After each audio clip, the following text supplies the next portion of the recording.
दुर्गा नदी के किनारे बसा एक गांव फूलपुर। गांव में कुछ 100-150 लोग रहते थे। अंजलि, जो कि पास ही के जिले में रहती थी और 12वीं पास कर चुकी थी, उसके पिताजी ने बेटी को जल्दी विदा करने के लिए उसकी शादी फूलपुर गांव के मुकेश से करवा दी थी।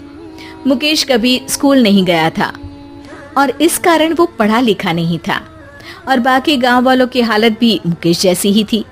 मुकेश के घर में उसके माता पिता भी रहते थे। सासू माँ, मैं बाहर मंदिर तक जा रही हूँ, आधे घंटे में आ जाऊंगी। अरे अभी कहीं जाने की जरूरत नहीं है, चुपचाप जाके रसोई में रात के खाने की तैयारी करो। और ये घूंघट क्यों हटा लिया है तुमने? क्या पता नहीं कि इस गांव में औरतें बिना घूंघट के नहीं रहती? रात में अंजलि छत पर जाकर अपनी मम्मी से बात कर रही होती है। तभी गांव की 3-4 औरतें उसे देख लेती है और दरवाजे पर आकर उसकी सास से शिकायत करने लगती है। और क्या हुआ? अरे छत पे तो देखो, आपकी बहू मटक मटक के किसी से फोन पर बात कर रही है। दिन भर फोन पे लगी रहती है। अरे कल तो मंदिर के पास वो क्या कहते हैं, सेल्फी ले रही थी। शहर की बहू रखना अच्छा शान की बात है, पर देखना इसके लक्षण से ये तो तुम्हारे परिवार को बदनाम ना कर दे। ये पहली बार नहीं था जब सास से गांव के लोगों ने अंजलि की बुराई या शिकायत नहीं की हो। अब तो ये रोज की बात थी। अंजलि ये सब सुन लेती है। जब वो नीचे जाती है तो मुकेश भी वहां आ जाता है। सास कहती है, बेटा, लोग घर आकर शिकायत करने लगे हैं बहू के कामों की, देख लो। पति हो, संयम से रखो इसे। माँ जी, मैं तो अपनी माँ से बात कर रही थी क्योंकि यहाँ कोई बात करने लायक ही नहीं है और अब मैं माँ के पास ही रहूंगी। वहाँ क्या रहना, वहाँ बाहर के लोग तो ठीक है पर घर के लोग भी इज्जत ना दे सके। अरे नहीं नहीं अंजलि, ऐसा नहीं है, धीरे धीरे सब ठीक हो जाएगा, तुम फिक्र ना करो। अरे बस कुछ बोलना ही नहीं है, सर पे चढ़ा रखा है बहू को। सास मुकेश की नरम बात सुन के वहाँ से मुंह चढ़ाकर चली जाती है।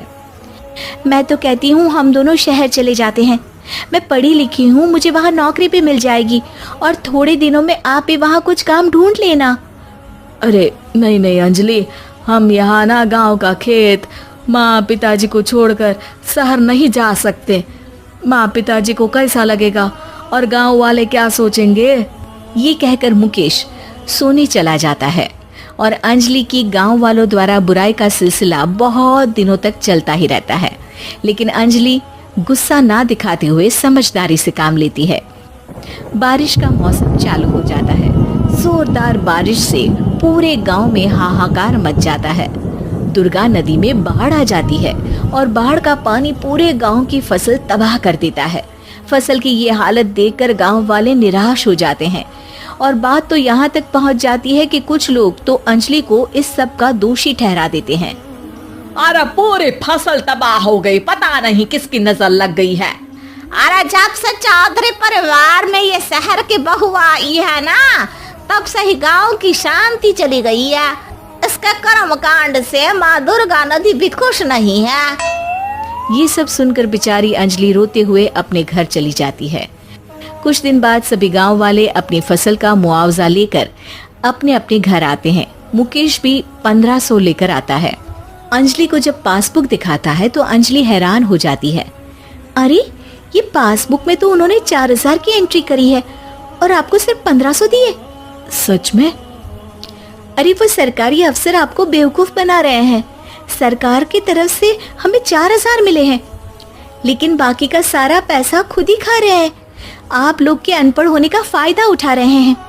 ये सब सुनकर मुकेश परेशान हो जाता है लेकिन अंजलि उसे हिम्मत से काम लेने को कहती है और सुबह होते ही मुकेश को पंचायत कार्यालय ले जाती है और साथ में गांव के और लोगों को भी। आप सरकारी बाबू क्या गांव के लोगों को बेवकूफ समझते हैं? आपको क्या लगता है ये पढ़े लिखे नहीं है तो आप कुछ भी मनमानी करेंगे? ये बेचारे दिन रात इतनी मेहनत करते हैं, ये हमारे अन्नदाता हैं और आप इनके साथ ऐसा धोखा करते हैं। अरे क्या बके जा रही है ये लड़की, किस धोखे की बात कर रही है? अपने कांड करके नदी माँ को नाराज करके हमारा नुकसान करके इसे चैन नहीं मिला क्या? सरपंच जी, इन सरकारी बाबू ने मुझे बेवकूफ बनाया है और मेरे हिस्से के पैसे खुद चट कर गए। बस ये सुनते ही सरपंच वहां से दुम दबाकर भाग जाता है। पता चलता है कि जनपद अधिकारियों ने गांव के सरपंच के साथ मिलकर सबके साथ धोखा किया है। सब लोगों का विरोध शुरू हो जाता है और आखिर में अधिकारी सब गांव वालों के हिस्सों के बचे हुए पैसे उन्हें लौटा देते हैं और कई दिन तक सरपंच गांव में लौटता ही नहीं। अंजलि, तुम नहीं होती तो हम गांव वालों को तो पता ही नहीं चलता कि ये हमें हर बार बेवकूफ बनाते हैं। हाँ हाँ अंजलि बेटी, हमें माफ कर दो। हम सब तुम्हें बुरा भला कहते रहे, लेकिन तुमने ही आज हमें बेवकूफ बनाने से बचाया है। हमें तुम पर गर्व है बेटी। अब समझ आया कि सरपंच तुमसे नहीं, तुम्हारे पढ़े लिखे होने से नफरत करता था। क्यों ना इस बार हम अंजलि को ही सरपंच पद के लिए चुन ले? क्या कहते हो गांव वालों? पढ़ी लिखी सरपंच। बस पूरा गांव अंजलि के लिए ताली बजाता है और अंजलि की सास उसे खुशी से गले लगा लेती है।